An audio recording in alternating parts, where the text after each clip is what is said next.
Eh bien, par rapport à l'amplieur, on a vu que la polarisation est assez simple. Sur l'amplieur, il suffit de placer les tensions de polarisation. Comment ça se passe pour un transistor? Est-ce que c'est aussi simple que ça? Ça va être un peu plus compliqué parce que quand même il faut faire une conception de la polarisation. Tu soulèves un point très important, c'est qu'on a besoin de polarisation. Normalement, les étudiants ne pensent pas à la polarisation, mais c'est un point qui est très important. Parce que si on fait une mauvaise polarisation, la performance de l'amplificateur ne va pas être à ce qu'on s'attend. Donc il faut bien penser à ce qu'on fait avec une polarisation pour pouvoir obtenir à la sortie un signal qui est bien amplifié, de la façon dont on veut, de la façon dont on a conçu. Et surtout un signal non déformé, parce que le problème de Serge, dans son application, il trouve récupérer à la sortie un signal, mais qui est déformé. Et c'est probablement à cause de la polarisation. Oui. Là, donc, pour la polarisation, normalement, on l'appelle analyse d'essai. On fait une analyse pour pouvoir faire la conception. Il y a une autre analyse AC, c'est principalement pour faire l'amplificateur, pour voir c'est quoi le gain de tension, la résistance entrée et la résistance au sortie. Donc, la plupart du temps, on divise en deux parties, l'analyse d'essai et l'analyse AC. Maintenant, c'est bon d'introduire la notion de montage ou bien configuration. Pourquoi on a introduit cette notion? C'est que le composant en tant que BJT a trois bornes. Donc, si on veut faire un amplificateur, c'est une entrée et une sortie. Donc, il faut qu'on relie à une masse. Donc, par exemple, si on relie l'émetteur à la masse, et l'émetteur va agir comme la masse pour l'entrée et la sortie, donc automatiquement la masse va être l'entrée, le collecteur va être la sortie, et on va appeler cette configuration la configuration émetteur commun. Mais lorsqu'on parle de configuration, on pense à AC, on ne pense pas à DC.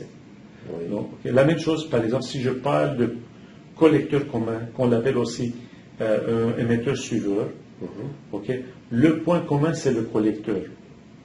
Donc, l'entrée est à la base, l'entrée de l'amplificateur, la sortie est sur l'émetteur. Donc, il y a trois configurations, la base commune, émetteur commun et le collecteur commun. Maintenant, une des questions que les étudiants vont nous poser, quelle configuration utiliser? Donc, la configuration qui est la plus utilisée, c'est l'émetteur commun. Pourquoi? Parce que le gain de tension est élevé, le gain de courant est élevé.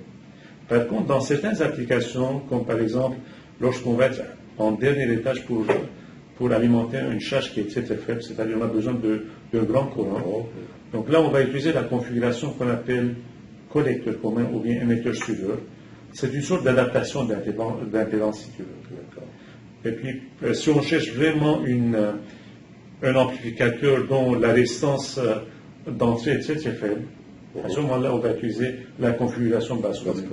Si on cherche la résistance de sortie faible, là, on va utiliser le collecteur commun. Comme dans le cas d'adaptation avec une charge qui est très très faible, comme une parle. Maintenant, un point qui est très important, on a dit que le transistor, c'est un amplificateur de courant. Donc, il y a un petit courant dans la base qui est amplifié dans l'émetteur ou bien dans le collecteur. Quelle est cette relation entre cette amplification? Principalement ce qu'on appelle le bêta. Donc, le bêta, c'est le lien entre le courant IB et le courant IC. Normalement, la valeur de bêta est de l'ordre de quelques centaines de fois, 200, 300, 400, 500. Mais pour les amplificateurs de puissance, ce bêta est plus faible, de l'ordre de 50, 75. Donc, comment on peut trouver cette valeur-là de bêta? C'est que si on regarde la caractéristique de sortie d'un transistor, c'est une forme qui est en trois dimensions. Le courant IC en fonction de la tension VCE, c'est-à-dire la tension entre l'émetteur et le collecteur, et le courant qui traverse dans le collecteur et l'émetteur. Mais il y a une troisième dimension qui est le courant IV. Donc c'est une courbe à trois dimensions. Donc on peut directement, dans la zone active, voir que par rapport à un courant IV, on peut directement lire la valeur de IC, et ce rapport-là va nous donner indirectement la grandeur de bêta. Maintenant, n'oublions pas que le courant dans une diode, c'est une forme exponentielle. Donc, si je prends le courant IC qui dépend du courant IB, IC est égal à bêta fois IB, donc je peux penser que IC a une forme exponentielle, c'est-à-dire IS, le courant de saturation, exponentielle d'une quantité qui dépend de la tension qui est appliquée entre la base et l'émetteur. De la même manière, le courant aussi IB, c'est le courant qui circule dans la diode, ça va être une forme qui est exponentielle. Maintenant, essayons de voir les caractéristiques, comme on a mentionné, la caractéristique de sortie, entrée-sortie dans un transport.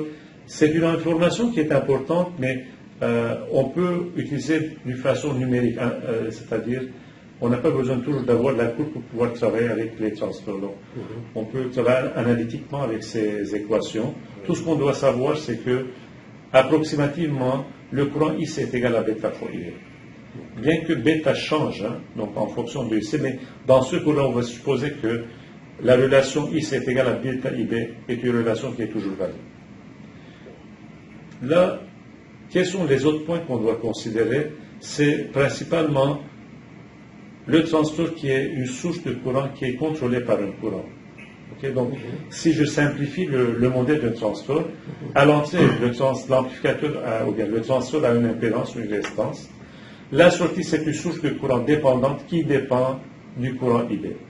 Donc, la sortie ici va être égale à bêta fois IB. On peut aussi, à la place de travailler avec des courants, on peut aussi dire que le courant ici est contrôlé par la tension VBE.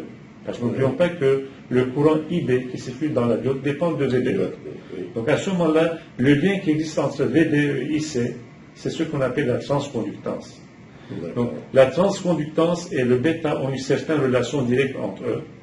Okay? Donc là, on voit que cette relation va être très facilement exploitable. La conductance qui est transférée à la sortie en quelque sorte. C'est ça. Exact, c'est la transconductance. Oui.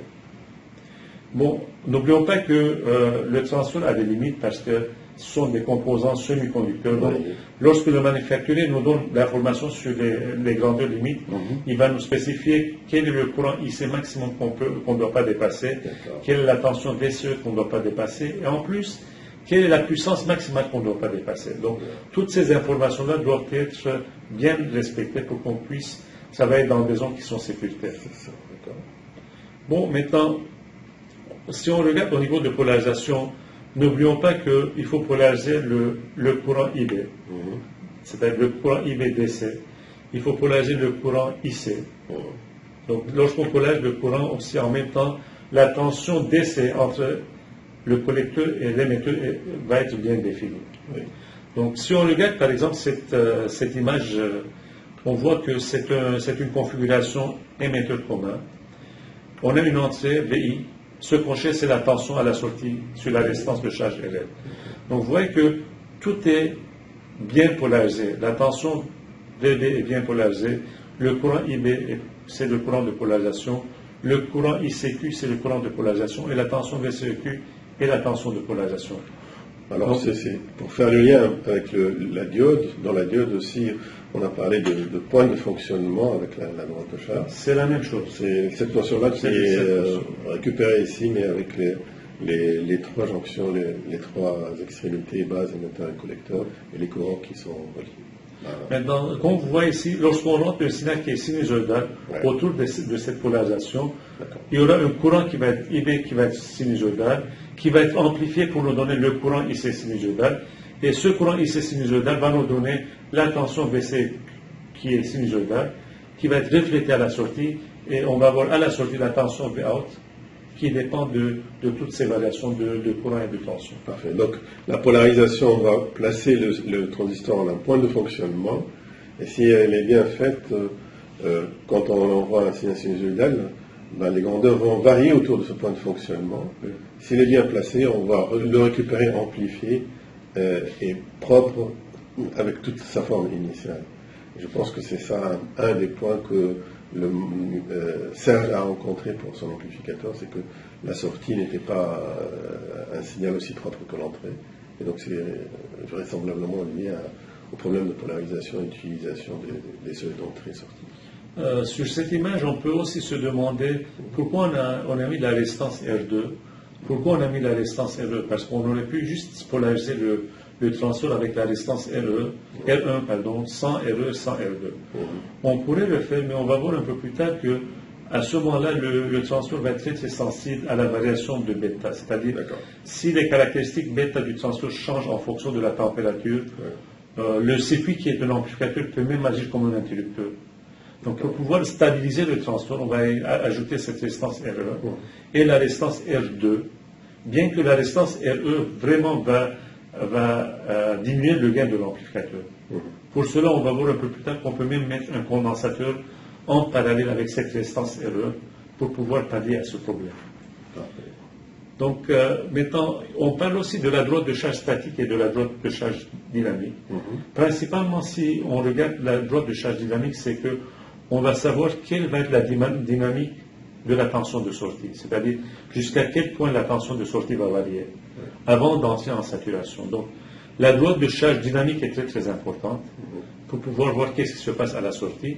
Et principalement, ce qui est plus important aussi, c'est où est-ce qu'on va être, où est-ce que le point d'opération va être exactement. Est-ce que ça va être au milieu de la droite de charge dynamique, ou bien ça va être en haut ou bien en bas. Donc tout ça va dépendre de votre polarisation. Si la polarisation est mal faite, on peut s'attendre à avoir des résultats qui sont vraiment bizarres. Maintenant, pour qu'on puisse avoir une polarisation exactement au centre, il y a une relation qui est très importante, c'est une relation de conception. Il faut considérer que le courant de polarisation ICQ est égal à la tension d'alimentation divisée par la résistance DC plus la résistance AC. La résistance DC veut dire quoi? La résistance DC, c'est toutes les résistances en DC que le transistor voit à sa sortie. La résistance AC, c'est quoi? C'est toutes les résistances que le transistor voit à sa sortie en AC. Alors je dis à sa sortie, c'est-à-dire entre l'émetteur et le collecteur. D'accord. Okay, donc, lorsqu'on pense à AC, tous les condensateurs sont des courts-circuits. Oui. Lorsqu'on pense en DC, tous les condensateurs sont des circuits ouverts. D'accord. Donc ça, les valeurs changent en fonction du montage utilisé s'il y a des condensateurs qui court-circuitent le RE ou... Oui. D'accord. Par exemple, en DC, la résistance de charge qui est couplée par un condensateur n'apparaît pas. D'accord. Par contre, en AC, la résistance, elle va apparaître. D'accord, donc là, on s'attend à savoir comment on peut modéliser les transistors BJT. Parce qu'on a appris qu'on peut modéliser la diode par des modèles simples, des approximations. On peut utiliser un modèle pour l'amplificateur opérationnel, mais la question qu'on se pose, comment on va vraiment modéliser le transistor? Donc le transistor peut être modélisé premièrement en DC et en AC. Il y a deux zones d'opération. On a dit il y a la zone active, la zone de saturation et la zone bloquée. Bloquée, donc on n'a pas besoin de modéliser parce que c'est un circuit ouvert. Dans la zone saturée, commençons par la zone active, ça va être plus facile. Donc on sait que c'est une diode, comme vous le voyez sur l'image. Entre la base et l'émetteur, c'est une diode qui est en polarisation directe, donc on va remplacer par 0,7 volts. La sortie, qui est entre le collecteur et l'émetteur, c'est une source de courant,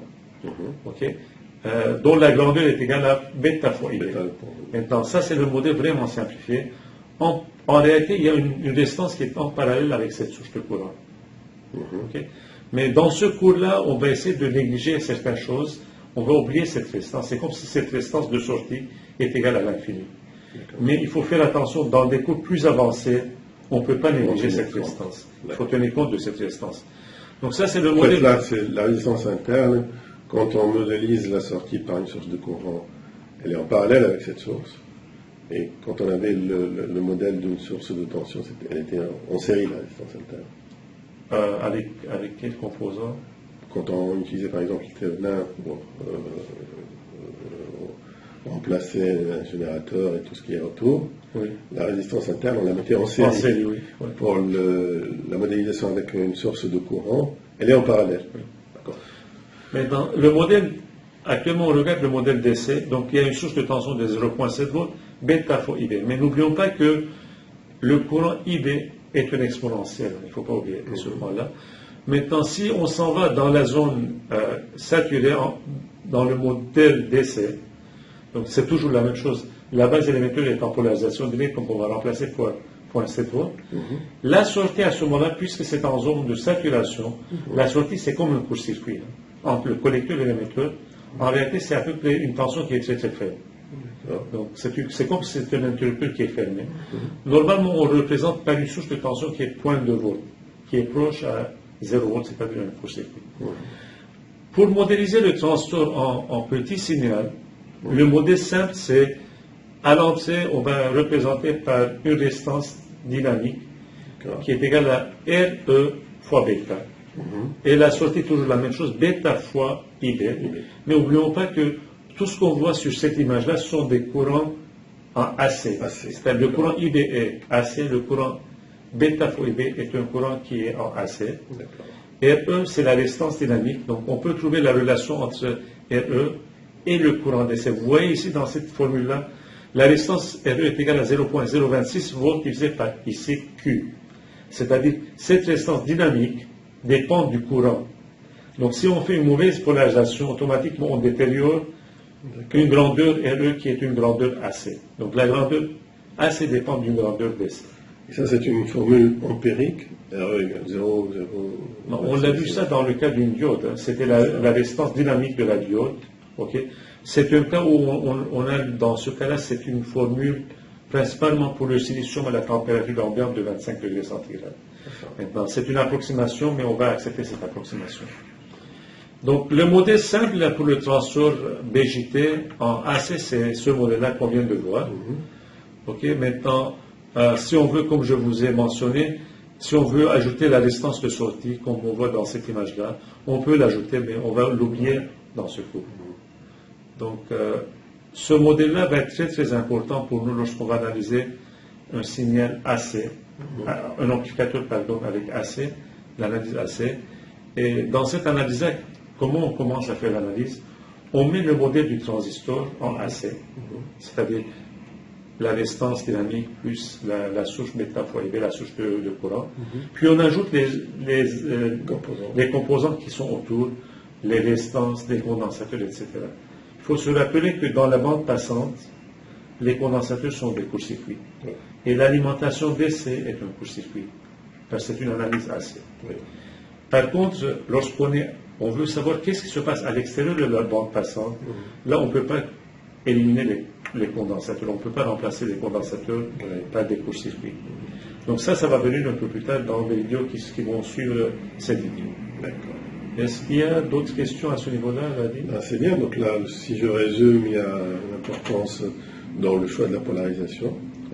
Et puis, une fois que cette polarisation est faite correctement, on peut analyser le circuit avec un modèle simplifié, la base avec sa résistance d'entrée, qu'on sait calculer en fonction du point de fonctionnement, du courant du point de fonctionnement, et la sortie, c'est l'amplification de ce courant d'entrée par le coefficient bêta. Il suffit de ne pas oublier le modèle. C'est un modèle qui est très très simple. Parfait. Mais